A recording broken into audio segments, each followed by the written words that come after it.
2021년 9월 15일 큐티 말씀입니다.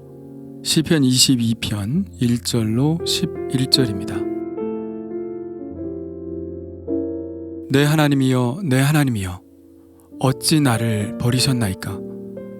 어찌 나를 멀리하여 돕지 아니하시오며 내 신음소리를 듣지 아니하시나이까? 내 하나님이여, 내가 낮에도 부르짖고 밤에도 잠잠하지 아니하오나 응답하지 아니하시나이다. 이스라엘의 찬송 중에 계시는 주여, 주는 거룩하시니이다. 우리 조상들이 주께 의뢰하고 의뢰하였으므로 그들을 건지셨나이다. 그들이 주께 부르짖어 구원을 얻고 주께 의뢰하여 수치를 당하지 아니하였나이다.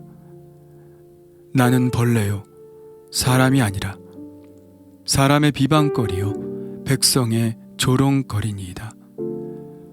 나를 보는 자는 다 나를 비웃으며 입술을 비죽거리고 머리를 흔들며 말하되 그가 여호와께 의탁하니 구원하실걸, 그를 기뻐하시니 건지실걸 하나이다. 오직 주께서 나를 모태에서 나오게 하시고 내 어머니의 젖을 먹을 때에 의지하게 하셨나이다.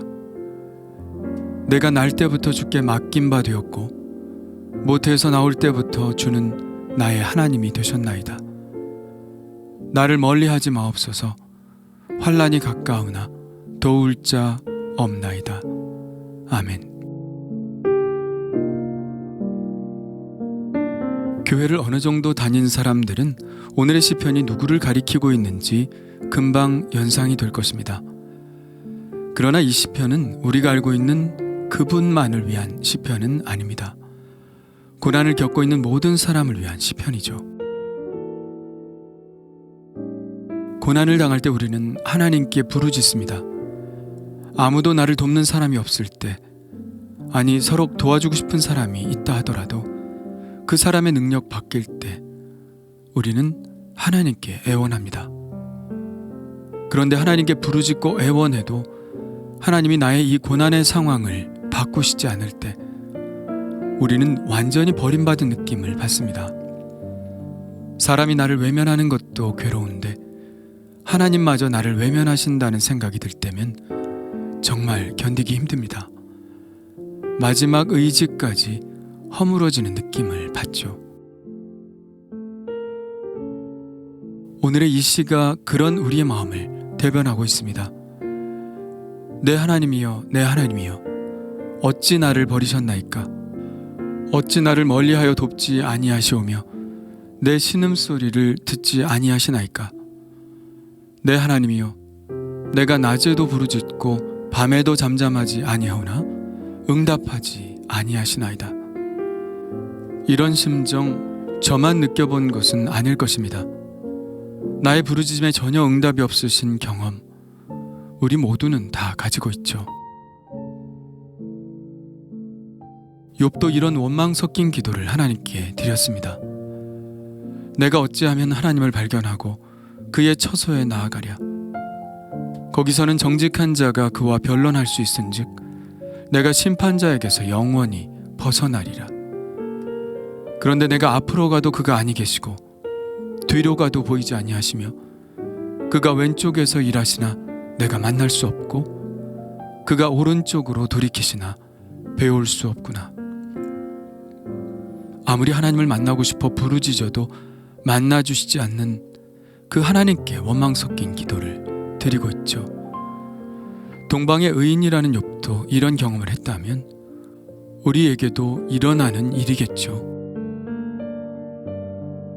이런 상황에서 우리가 속이 상한 것은 하나님이 절대 그럴 분이 아니시라는 사실을 우리가 알기 때문입니다. 하나님은 전지전능하시고 자비하심이 한이 없으셔서 이스라엘은 그 거룩하심을 날마다 찬양하는 그런 하나님이십니다. 조상들이 곤경에 처했을 때 하나님을 의지했더니 하나님은 위험으로 임하셔서 그들을 도우셨습니다.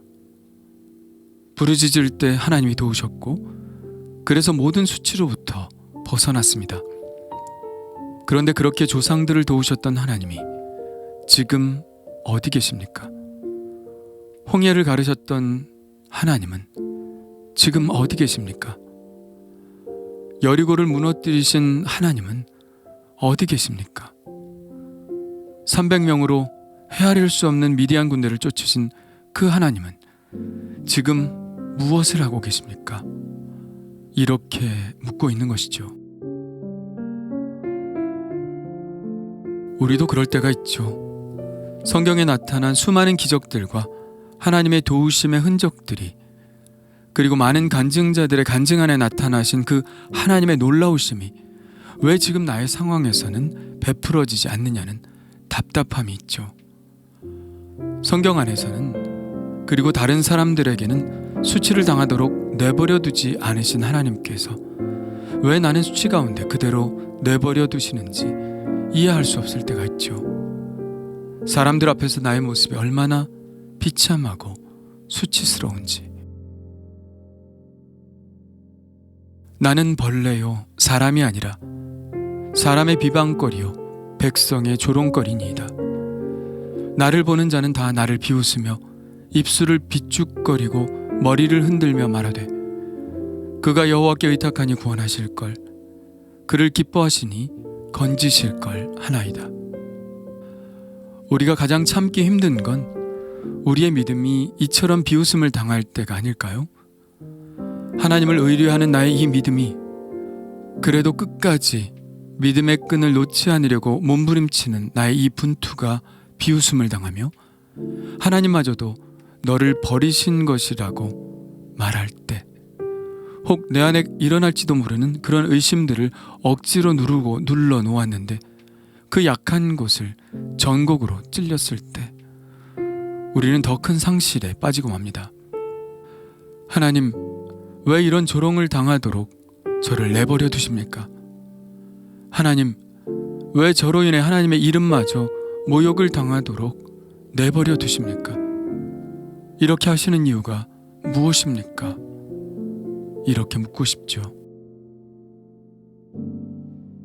그러나 그럼에도 불구하고 우리는 하나님을 떠날 수는 없습니다.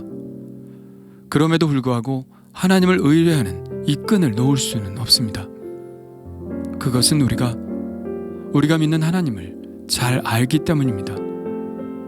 우리를 모태에서 나오게 하시고 어머니의 젖을 먹을 때부터 의지하였고 우리의 삶은 주님께 맡겨졌으며 모태에서 나올 때부터 하나님은 우리의 하나님이 되셨기 때문입니다. 그래서 우리는 다시 젖먹던 힘을 내어 모든 남아있는 믿음의 부스러기까지 끌어모아 하나님께 다시 부르짖습니다. 나를 멀리하지 마옵소서. 환난이 가까우나 도울 자 없나이다. 그래도 하나님밖에 없다는 고백이죠. 아무도 도울 사람이 없고 오직 그래도 하나님밖에 없다는 것입니다. 그렇습니다. 하나님밖에는 없습니다. 그래서 우리는 끝까지 이 믿음의 끈을 놓지 않고 있는 것이죠. 하나님이 나를 어떻게 이곳까지 인도하셨는지를 알기 때문에 그 알매 다시 희망을 거는 겁니다. 하나님은 그러실 분이 아니다. 하나님은 반드시 나를 구원하실 것이다. 그럼에도 불구하고 우리가 하나님의 도우심에 대한 희망을 놓지 않는 것은 하나님이 이런 절망 가운데 있는 우리들에게 한 가지 일을 보여주셨기 때문입니다. 이 사건은 하나님이 우리의 그 절망적인 마음을 안다는 것을 이야기하며 하나님이 우리의 고난에 동참하고 계시다는 것을 말하고 우리의 이 답답한 심정을 겪어보셨다는 것을 이야기하고 있습니다. 바로 예수님 이야기입니다. 예수님은 우리가 겪고 있는 이 답답함을 고스란히 다 겪으셨습니다. 내 하나님이여, 내 하나님이여, 어찌 나를 버리셨나이까 하는 이 외침은 버림받은 아들 예수 그리스도의 십자가에서의 외침이라는 것을 우리는 잘 압니다. 나를 보는 자는 다 나를 비웃으며 입술을 비죽거리고 머리를 흔들며 말하되 그가 여호와께 의탁하니 구원하실걸, 그를 기뻐하시니 건지실걸 하는 비아냥은 예수님의 고통 중에 가해진 또 하나의 고통이라는 것을 우리는 잘 압니다. 예수님도 하나님의 부재를 느끼셨죠. 예수님도 아버지께 버림받은 느낌을 받으셨습니다. 그러나 정말 그럴까요? 하나님은 아들 예수를 버리셨을까요? 그게 가능할까요?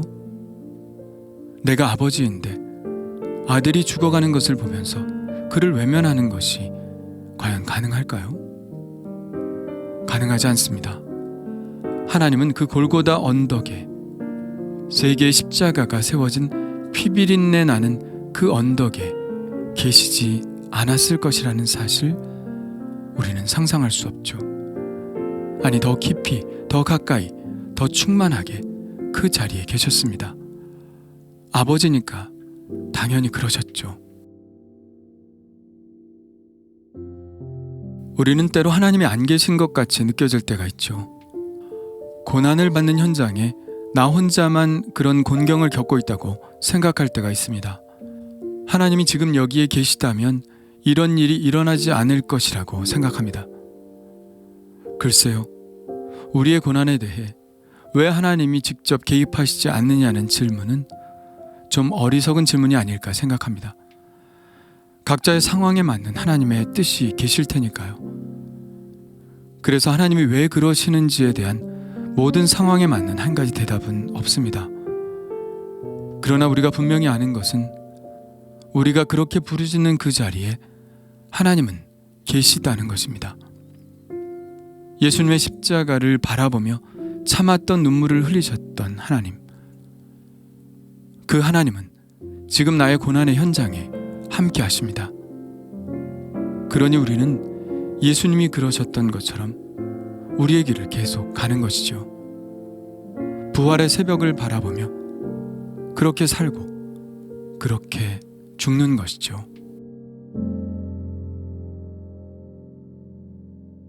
주님 감사합니다. 왜 나에게만 이런 고통이 오냐고 소리 지르지만 이미 하나님이 겪으셨던 고통이었습니다. 왜 응답하시지 않느냐고 소리를 질렀지만 그것은 이미 예수님께서 지르셨던 비명이었습니다.